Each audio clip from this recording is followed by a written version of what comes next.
오늘 말씀의 제목은 이렇게 해서 교회는 평화를 누리며 성장해 갔다 라는 제목으로 하나님 말씀 나누겠습니다. 우리 계림교회는 금년으로 창립 74주년을 맞이했습니다.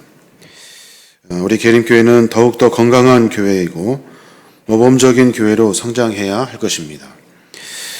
그래서 하나님께 영광이 되고 세상에 소금과 빛의 사명을 감당하는 그런 교회가 되어야 하는 겁니다. 건강한 교회, 좋은 교회, 이것은 한두 사람이 만들 수 있는 것이 아닙니다. 우리 모두가 다 함께 힘써야 이룰 수 있는 겁니다. 우리 광주 계림교회는 주님의 것이 되어야 합니다. 주님이 주인이 되는 교회가 되어야 하는 거죠. 또 주님 중심으로 우리 모두가 모여서 뭉쳐서 시대적 사명을 감당해야 하는 공동체, 이게 바로 계림교회의 공동체가 되어야 하는 겁니다. 그래서 우리 모두는 다 주님의 신실한 지체가 되어야 하는 거예요. 교회가 주님의 것이 되고 주님이 주인이 되고 주님 중심으로 우리가 모인다는 것, 이것은 무슨 말일까요? 그 말은 바로 주님의 마음을 깨닫는 겁니다. 주님의 마음을. 주님의 마음을 알고 행하는 개인과 공동체는 주님의 것이 됩니다. 주님이 주인이 되는 거예요. 그리고 그 백성은 주님의 백성이 되는 겁니다. 주님의 마음을 깨닫는 것, 사실 굉장히 어려운 주제입니다. 제자들도 3년간 주님과 함께 살면서 주님이 무엇을 원하시는지 주님의 마음을 깨닫지 못했습니다.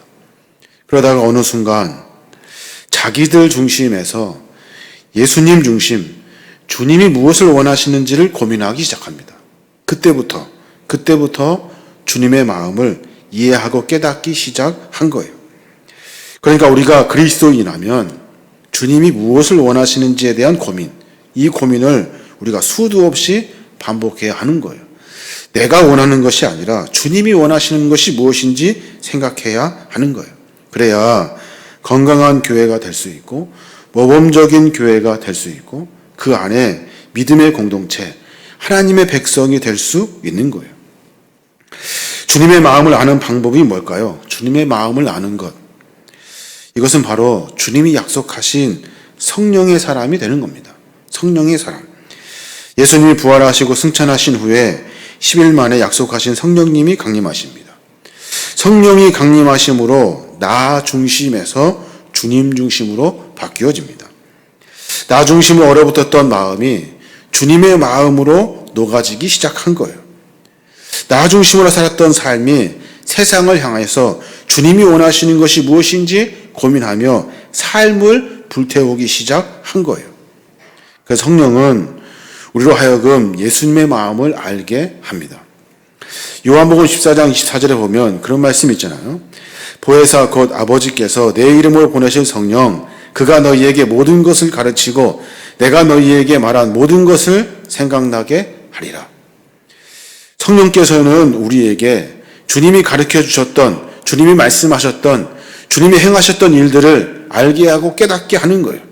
이 모든 것들은 다 주님의 마음을 이해하게 하는 것, 이것으로 다 합해지는 겁니다. 오늘 이 시간 우리 광주 계림교회를 이어가고 있는 우리 모두에게 성령이 임하시길 축원합니다. 성령님께서 우리 마음을 만지시고 우리 마음 가운데 개입하셔서 주님의 마음을 이해할 수 있어야 하는 겁니다. 그래야 주님이 원하시는 사명을 우리가 감당할 수 있게 되는 겁니다. 성령은 우리로 하여금 우리 마음 가운데 찾아와 주셔서 우리로 하여금 뜨거워지게 합니다. 주님을 향한 열정을 가지게 하죠. 사명에 불타오르게 합니다. 왜냐하면 주님의 마음으로 우리의 마음이 가득가득 채워지기 때문에 그래요. 그분의 생각, 그분의 가르침, 그분의 말씀, 그분의 삶이 우리의 삶 가운데, 우리 마음 가운데 가득가득 채워지게 되는 거예요. 나에게 베풀어 주셨던 주님의 사랑이 우리 마음 가운데 채워지기 시작하는 거예요. 그렇기 때문에 성령은 우리로 하여금 뜨거워지게 하는 거예요. 뜨거운 열정을 소유하게 하는 거예요. 성령의 열정을 가진 사람은 자기의 삶의 모습을 되돌아보기 시작합니다. 전에 나 중심의 삶에서 주님 중심의 삶으로 바꿔요. 그래서 회심이 일어나게 되고 삶의 변화가 일어나게 되고 믿는 사람들 모두가 다 이 마음으로 주님과 가까워지기 시작하는 거예요. 성령을 받으니까 서로 물건을 통용하고 서로 격려하고 나누는 건강한 공동체를 만들어 가게 되는 거예요. 그랬더니 주변의 많은 사람들이 칭송을 받게 되더라는 거예요. 성령을 받아야 합니다. 성령으로 뜨거워져야 합니다. 라고 이야기하니까 애매한 것 같지만 사실 주님을 생각하고 주님을 기억하고 주님을 내 마음에 모시고자 할 때 그때 성령님은 우리 안에 이미 찾아와 주시는 거예요. 그렇게 될 때 교회가 성장하기 시작하는 겁니다. 그런데 교회가 이렇게 성령 안에 충만하여져서 성장하기 시작할 때 그때 교회는 또다시 어려움과 그리고 괴로움에 처하게 되는 겁니다. 그러니까 모두가 다 성령으로 편안하게만 진행되는 것은 아니에요. 분명히 어려움이 있게 되는 거예요. 스데반 집사가 한참 성령으로 뜨거워서 복음을 전할 때 갑자기 순교하게 됩니다. 그 수많은 핍박으로 말미암아 그리스도인들이 다 흩어져 버리게 돼요. 그러니까 핍박이 그들로 하여금 모두가 다 흩어지게 함으로 말미암아 복음이 또 다른 곳으로 더 넓게 확장되어 퍼져가게 되는 거예요. 그러니까 우리가 성령 안에 충만하여져서 모든 것이 다 평안하게 진행될 것 같지만 사실은 우리에게 핍박은 언제나 준비되어 있습니다. 코로나로 많은 교회들이 핍박을 받고 있습니다. 어려워하고 있어요. 이럴 때일수록 우리가 성령으로 충만하여져야 하는 거예요. 왜냐하면 코로나로 어렵고 힘들 때 우리는 교회의 본질에 대한 고민을 해야 되고 진짜 신앙이 무엇인지 다시 한번 생각해 보아야 하는 거예요. 그래서 주님의 마음을 이해하고 우리의 신앙을 바르게 세워내어야 하는 거예요. 어려움이 있을 때 모두가 다 떨어져 나가고 흩어지게 됩니다. 그런데 믿음 있는 사람은 성령 안에 있는 사람은 그 어려움을 통해서 더 깊이 주님을 만나게 되는 거예요. 초대교회 당시에도 마찬가지입니다. 사마리아 땅끝까지 전도되는 일들을 핍박을 통해서 이루어지게 돼요. 그 일들로 하여금 빌립이 복음을 전하게 되고 그리고 빌립을 통해서 그리고 이디오피아 내시가 전도를 받게 되고 그러므로 말미암아 아프리카 대륙에 복음이 전파되게 되는 거예요. 핍박을 통해서 많은 일들이 더 많이 복음의 역사가 일어나게 되는 겁니다. 핍박을 주도했던 사울도 마찬가지입니다. 사울도 바울로 회심하게 되고 제자들과 함께 복음의 사역에 합류하게 되는 거예요. 그러면서 복음의 전파가 더 강렬하게 흐르기 시작하는 겁니다. 그래서 본문은 그렇게 표현하고 있어요.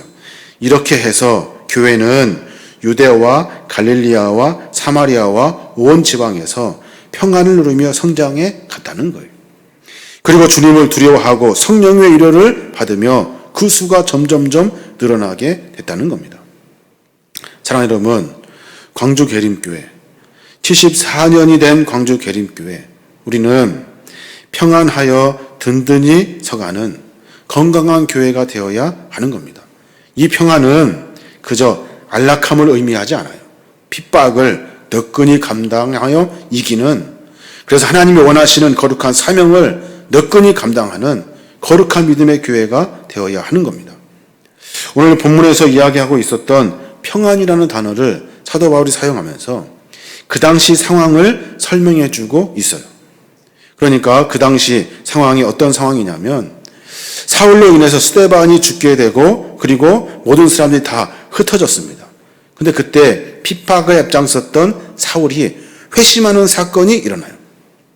그뿐만이 아니라 그 당시 로마 황제였던 칼리굴라라는 사람이 있는데 그 사람이 성전에서 자기의 동상을 세우는, 그래서 믿는 자들을 핍박하는 그런 핍박의 주동자가이었는데 근데 그가 갑자기 암살당하여 죽게 됩니다. 그러면서 모두가 다 평안함을 누리게 되고 그리고 주님이 원하시는 거룩한 사명을 감당하며 전진하게 되는 거예요. 우리도 코로나 어려운 시기를 보내고 있지 않습니까? 여러 교우들 간에 서로 만날 수도 없고 서로 모두가 다 단절돼 버렸어요. 이런 어려운 가운데서도 우리는 이 코로나 시기를 지나여 곧 평안함을 만나게 될 거예요. 하나님은 이 일들을 통해서도 많은 시련을 기회로 바꾸어 가시기 때문에 우리는 이 일들을 통해서 하나님의 거룩한 사명을 감당해야 하는 거예요. 교회의 성장은 사람이 하는 것 같지만 사실은 성령님이 하십니다. 성령님이 처음부터 끝까지 개입하셔서 하나에서 열까지 핍박도, 시련도, 어려움도, 그리고 감당할 수 없을 만큼 엄청난 시련도, 이 모든 일들을 지나게 하심으로 말미암아 교회 역사를 이루어 가시는 거예요. 오늘 저는 특별히 하나님의 은혜와 사모함으로 말미암아 어떻게 하면 교회가 든든히 세워가야 될 것인가, 어떻게 건강한 교회가 될 것인가에 대한 조건들을 오늘 말씀을 통해서 몇 가지 찾아보려고 하는 거예요. 그래서 우리도 어려운 시기를 다 지내고, 그리고 고난의 시간을 다 지나고, 하나님이 우리에게 맡겨주신 본질적인 신앙의 본질을 찾아서 묵묵히 사명을 감당할 때 이 어려운 시기를 통해서 수가 점점점 늘어나고 하나님이 원하시는 거룩한 부흥의 때를 만나야 하는 겁니다. 사랑하는 여러분, 교회가 건강하려면 몇 가지 조건이 있습니다. 하나는 뭐냐면 성령의 임재를 사모할 수 있어야 하는 거예요. 오늘 제가 서두에 말씀드렸습니다. 성령은 각자의 마음 가운데 찾아와서 주님의 마음을 깨닫게 하는 거예요. 주님이 무엇을 원하시는지를 고민하게 하는 거예요. 그게 바로 성령의 역사인 거예요. 그러니까 우리가 무엇을 사모해야 됩니까? 성령님을 사모해야 하는 거예요. 초대교회가 출현하게 된 시점을 가만히 들여다보면 처음부터 끝까지 성령으로 말미암아 회심의 역사가 일어나는 거예요. 성령으로 말미암아 마음이 다 달라졌어요. 자기 중심의 마음에서 주님이 무엇을 원하시는지에 대한 고민을 하기 시작한 거예요. 그때부터 교회는 성장하게 되는 거예요. 사람이 기술로 가진 것 가지고 교회가 성장하는 것이 아니에요. 성령님께서 우리의 마음을 만져주셔야 하는 거예요.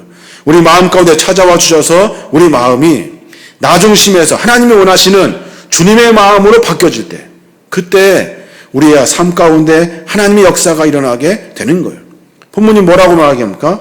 성령의 위로를 받으며 구수가 더 많아졌대요. 성령의 위로를 받으며, 그리고 그 마음이 다 달라지고 새로워져서 하나님의 백성이 되었다는 거예요. 신앙생활은 그런 하나님의 임재를 경험하는 것이 신앙생활이에요. 말도 안 되는 일이지만 그 일들을 통해서 하나님이 일하시는 거예요. 안 될 것 같은 일이지만 그 일을 통해서 그 마음 가운데 하나님의 거룩한 사명을 감당하게 하시는 거예요. 그래서 하나님은 우리의 마음 가운데 찾아와 주셔서 일하기 시작하는 거예요. 왜냐하면 그것이 하나님의 계획이고 하나님의 마음이기 때문에 그래요. 우리가 뭘 해야 됩니까? 계속해서 내 마음을 만져주시는 성령을 사모해야 하는 거예요. 하나님이 하실 일에 대한 개입과 소망을 담아서 매번 성령님 찾아와 주십시오. 성령님 일하십시오.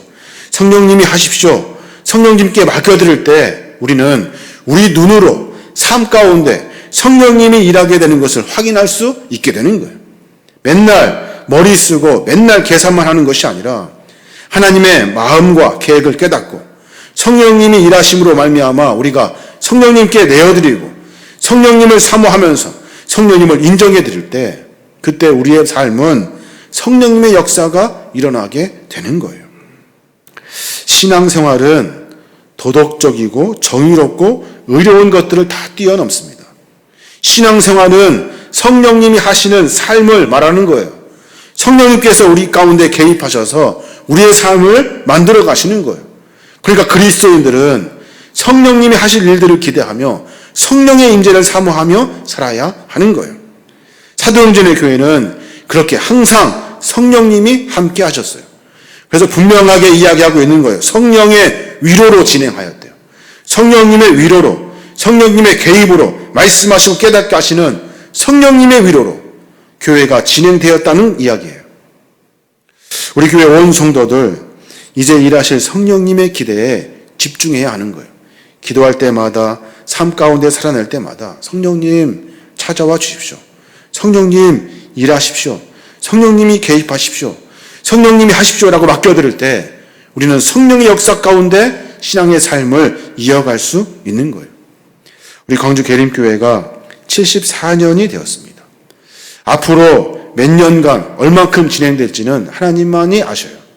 그러나 분명한 것은 성령의 임재를 사모하며 성령이 말하신 거 가르쳐 주시는 대로 순종하며 살려고 성령을 사모하는 성도가 있을 때, 그때 교회는 하나님의 마음으로 이 시대와 사명을 감당하게 되는 거예요. 저와 여러분이 매번 매 순간마다 성령을 사모하고 성령님께 우리의 삶의 모습을 맡겨드리는 거룩한 믿음의 종들 되시길 바랍니다. 또 하나 건강한 교회가 되려면 성령을 사모하는 마음이 있다면 우리 모두가 다 하나가 되어야 하는 거예요. 마음이 일치된 곳은 한결같이 발전하고 성장하고 부흥합니다. 여러분 잘 아시는 것처럼 가정도, 교회도, 사회도 마찬가지예요.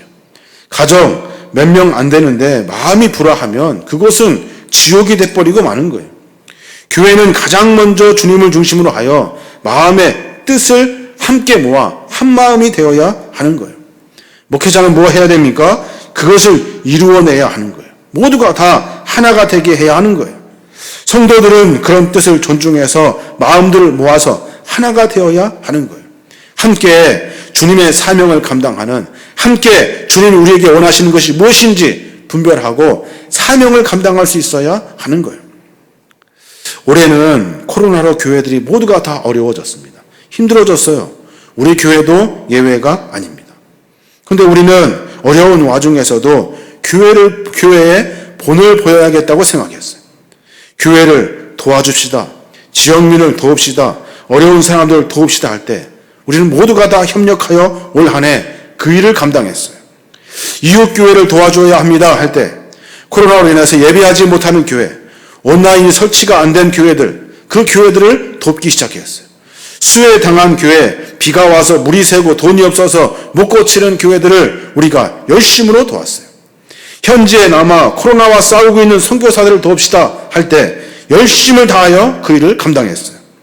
지역 주민들, 어르신들, 아이들을 챙겨야 합니다 라는 말에 모두가 다 어렵지만 할 수 있다고 말하고 모두가 다 이야기할 때 찾아보자고, 해보자고, 기도해보자고, 그러면서 우리는 최선을 다해서 그 일을 감당한 거예요. 이 마음, 이것이 하나가 아니면 이룰 수가 없는 일들입니다. 모두가 다 합심하여 돕고 협력하여서 이 일을 감당한 거예요. 하나가 되었을 때 그때 우리는 하나님의 사명을 감당할 수 있게 되는 거예요. 주님 중심으로 하나가 되었을 때 우리는 이 일을 이루어 갈 수 있는 거예요. 각자 흩어져 다른 마음이 되면 하나님 이 시대 가운데 지금 현재 무엇을 원하시는지 분별할 수 없게 되는 거예요. 그러면서 에너지가 낭비되고 시간이 허비되고 집중할 수 없게 되는 거예요. 우리는 하나가 되어서 이 시대 가운데 지금 우리가 살고 있는 이 시간 가운데 우리에게 명령하신 하나님의 사명을 감당해야 하는 거예요. 하나가 되어야 이 일을 감당할 수 있는 거예요. 그래서 성령님은 주님의 마음으로 말미암아 우리를 하나 되게 만들어 주시는 거예요. 사도 바울이 그렇게 이야기합니다. 에베소서 4장 6절 4절부터 보면 성령도 하나요, 하나님도 한 분이시오, 주도 하나시고 세례도 하나다라고 분명하게 가르쳐주고 있는 거예요. 왜 모든 것이 다 하나라고 이야기합니까? 초대교회는 모두가 다 한 마음이 되어야 한다는 걸. 성령도 하나래요. 여러 가지 성령 다 이렇게 가는 것이 아니라 하나래요. 하나님도 한 분이시고 주도 하나님이시래요. 하나래요. 세례도 하나라는 거예요. 우리를 움직이시는 성령도 하나고, 우리를 섬기시는 분도 하나고, 우리를 위해서 희생당하시고 십자가 사랑을 보이신 주님도 한 분이셔요. 그분에게 향하는 우리의 결단, 세례도 하나라는 거예요. 생각도, 마음도, 방법도, 성질도 다 다르지만 우리는 하나라는 거예요. 이것이 분명하게 세워질 때 우리는 주의 사명을 감당할 수 있게 되는 거예요. 저는 우리 교회가 이렇게 하나가 되는 꿈을 꿉니다. 하나가 되어서 함께 주님의 사명을 감당해야 하는 거예요. 우리가 인생과 삶을 살아내면서 얼마큼 살 수 있을 것 같습니까? 우리가 살고 있는 이 짧은 시간 가운데 하나님 우리에게 맡겨주신 거예요. 서로 너희들과 함께 협력할 수 있는 믿음의 동지들을 붙여주셔서 하나가 되어서 이 시대 가운데 사명을 감당하라고 우리에게 말씀해주고 계시는 거예요. 지난번 우리가 장로 피택을 했습니다. 근데 안 됐죠. 한 명을 뽑자고 했어요. 한 명이 은퇴하시니까 한 명을 선출하자는 거예요. 모두가 다 한 마음이 되어서 한 명을 선출하자고 하였어요. 여러분, 왜 한 명일까요? 왜? 후보 내고 뽑으면 되잖아요. 그러면 뽑힐 수 있잖아요. 기억하십시오. 뽑는 것이 중요한 것이 아니에요. 장로 피택이 중요한 것이 아니라 방법이 중요한 것이 아니에요. 우리가 먼저 교회를 위해서 하나가 되는 것이 중요해요. 하나가 되지 않으면 그 어떠한 일도 이룰 수가 없어요. 우리가 성령을 하나 되어서 우리의 사명을 감당할 때 하나로 마음을 모아서 누가 교회를 위해서 기도할 수 있는지, 헌신할 수 있는지, 충성할 수 있는지, 주를 위해 눈물을 흘릴 수 있는지 우리가 함께 하나가 되어서 함께 뽑아내야 하는 거예요.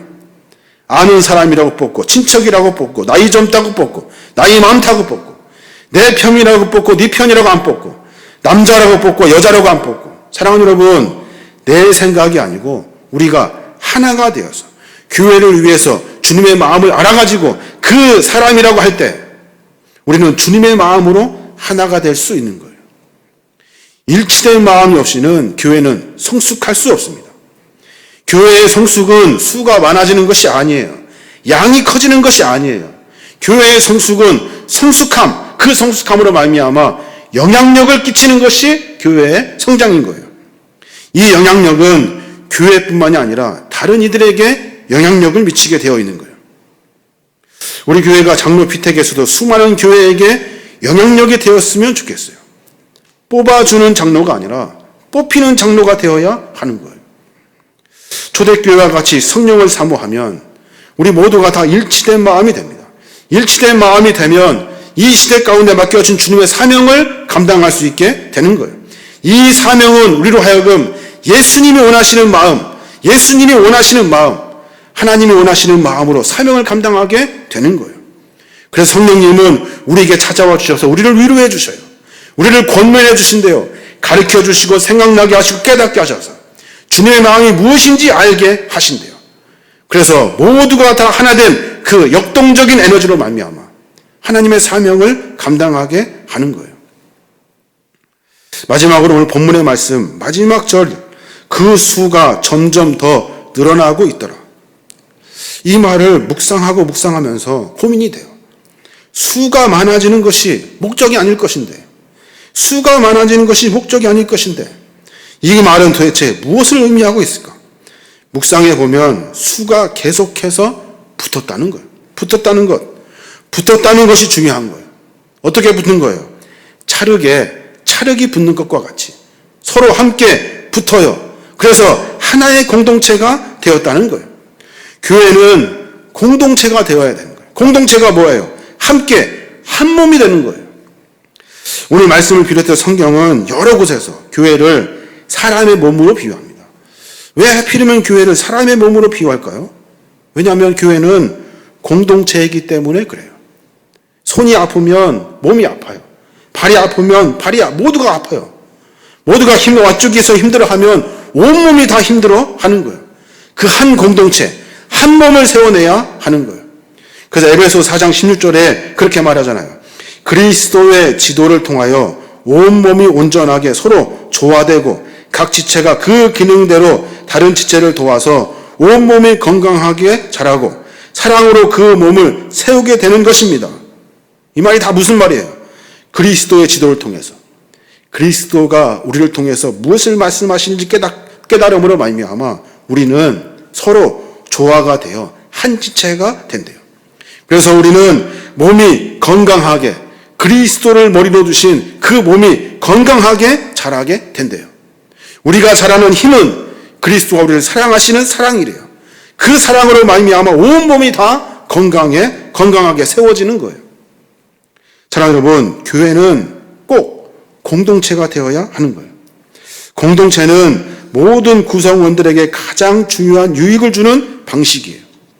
모두가 다 함께 협력하면서 함께 전진할 수 있어야 하는 거예요. 그러나 불행하게도 현대사회는 전혀 반대의 것으로 가고 있어요. 공동체는 둘째입니다. 개인주의가 첫째예요. 예를 들어서 부부관계도 자녀나 가족도 중요하다고 이야기는 합니다. 그러나 개인의 행복이 더 중요하다고 말해요. 부부가 서로 마음에 들지 않으면 언제든지 이혼해도 된다고 이야기합니다. 왜냐하면 자기중심이니까. 자녀를 위해서 희생하지 않아도 된다고 말합니다. 왜냐하면 자기중심이니까. 공동체는 그렇지 않아요. 공동체는 한 몸이라는 것을 느낀다고. 시청 앞 광장에서, 광화문 광장에서 수만 명의 인파가 모입니다. 모두가 다 구호 외친다고 해서 공동체가 되는 것이 아니에요. 모이고 싶을 때 모이고 헤어지고 싶을 때 헤어지면 그만이에요. 그것을 보고 공동체라고 말하지 않아요. 교회는 가입하고 싶을 때 가입하고 떠나고 싶을 때 떠나면 그만인 것이 아니에요. 교회의 원이 되었지 공동체가 되지 못하는 거예요. 공동체가 되면은 서로 의무, 책임, 희생이 있어야 되는 거예요. 이런 식의 삶의 위기가 계속해서 닥쳐오면 교회는 다 흩어져 버리고 마는 거예요. 개인은 공동체를 떠나서 존재할 수 없어요. 인간은 홀로 살 수 없어요. 사회적인 존재이기 때문에 그래요. 그래서 공동체가 약화되면 개인도 결론적으로 약해질 수밖에 없는 거예요. 건강한 교회는 공동체적으로 사명을 감당합니다. 서로에게 붙잡혀 사는 거예요. 그래서 구역이 중요해요. 그래서 클럽이 중요하고, 그래서 소모임이 중요한 거예요. 함께 예배드리는 신앙 공동체, 매일의 삶을 함께 나누는 신앙 공동체, 생활 공동체, 기쁨을 나누고 슬픔을 나누는 거룩한 믿음의 공동체를 만들어 가야 하는 거예요. 그 사람이 아파 눈물을 흘리면 함께 눈물을 흘리며 슬퍼할 수 있는 한 몸이 되어야 하는 거예요. 힘든 일을 함께 짊어져야 되고 모든 생활을 교회 중심으로 해야 돼요. 함께 협력하여서 이 생활이 천국까지 끝까지 같이 가는 거예요. 그러면서 우리는 주님이 원하시는 대로 성숙해 가는 거예요. 교회는 오래 다녔건 이제 다녔건 모두가 다 한 몸이에요. 그리스도 안에서 하나의 공동체가 되어야 하는 겁니다. 우리 교회는 부모로부터 손자까지 3대가 출석하는 교회로 변화되고 있습니다. 그러면서 우리가 무엇을 쫓아야 합니까? 모두가 가족들이, 모든 한 공동체들이 하나가 되어야 하는 거예요. 공동체는 특징이 있어요. 이 공동체는 세상의 풍조 속에 흔들리지 않습니다. 아무리 어렵고 힘든 일이 있어도 흩어지지 않습니다. 세상이 코로나 어려움을 당해도 교회에 모이지 못하여도 아무런 영향력을 받지 않습니다. 왜냐하면 교회의 본연의 모습을 각자의 자리에서 묵묵히 지켜내기 때문에 그래요. 우리 모두가 다 한 공동체이기 때문에 흩어지지 않는 거예요. 기도하고 말씀 묵상하고 삶을 점검하고 서로 격려하고 서로 사랑해주고 기도해주고 위로해주면서 우리가 한 공동체라는 사실을 깨닫게 되는 거예요. 그래서 교회 공동체는 유기적으로 연결되어 있는 거예요. 저 사람이 아프면, 저 사람이 슬퍼하면 나도 아프고 슬퍼할 수밖에 없는 거예요. 마치 뼈 마디가 다 연결되듯이, 몸의 부분이 다 연결되듯이 우리 모두는 다 서로 연결되어 있는 거예요. 사랑하는 여러분, 교회를 연결시키는 힘이 뭘까요? 서로 친하게 지는 것, 서로 많이 교제하는 것? 그렇지 않습니다. 그걸로는 한계가 있어요. 공동체로 결속시키는 가장 강력한 에너지는 그리스도의 사랑인 거예요. 사랑을 깨닫고 알면, 그분이 나를 위해서 하셨던 십자가의 그 사명을 알면 우리도 그 사명에, 그 사랑에 감당하면서 삶 가운데 내 이웃, 내 형제, 나와 함께 있는 믿음의 공동체와 연결될 수 있는 거예요. 분열되고 떨어져 나가고 서로 공동체가 되지 않는다는 것은 누가 나한테 뭘 해서가 아니라 우리 안에 이미 그리스도의 사랑이 식어졌기 때문에 그래요. 우리 안에 이미 다른 것들이 들어왔기 때문에 그래요. 교회는 체면 공동체 아닙니다. 체면 구겨졌다고 떨어져 나가지 않아요. 교회는 이익 공동체가 아니에요. 얻을 것이 없다고 떨어져 나가지 않아요. 오직 사랑하기 때문에 서로 붙어 있는 거예요. 부모는 자식이 똑똑하지 않다고, 못생겼다고 버리지 않습니다. 못난 자식을 더욱더 열심히 돌봐주는 거예요. 이유가 뭐예요? 사랑하기 때문에 그런 거예요. 교회도 마찬가지. 성도들이 주님을 사랑하기 때문에, 서로 사랑하기 때문에 끝까지 붙들어 충성하는 거예요. 그래야 건강한 교회가 되는 겁니다. 잘 아는 사람, 잘 모르는 사람 서로 연대해야 하는 거예요. 그러니까 함께 공동체가 되지 않으면 우리는 주님의 사명을 감당할 수 없게 되는 거예요. 건강한 교회 공동체는 예수 그리스도가 머리가 됩니다. 예수 그리스도가 목사가 머리 되는 것이 아니에요. 장로가 머리 되는 것이 아니에요. 성도들이 머리가 되는 것이 아니에요. 다수결도 최선이 될 수가 없어요. 다수결보다 더 중요한 것은 주님의 뜻인 거예요.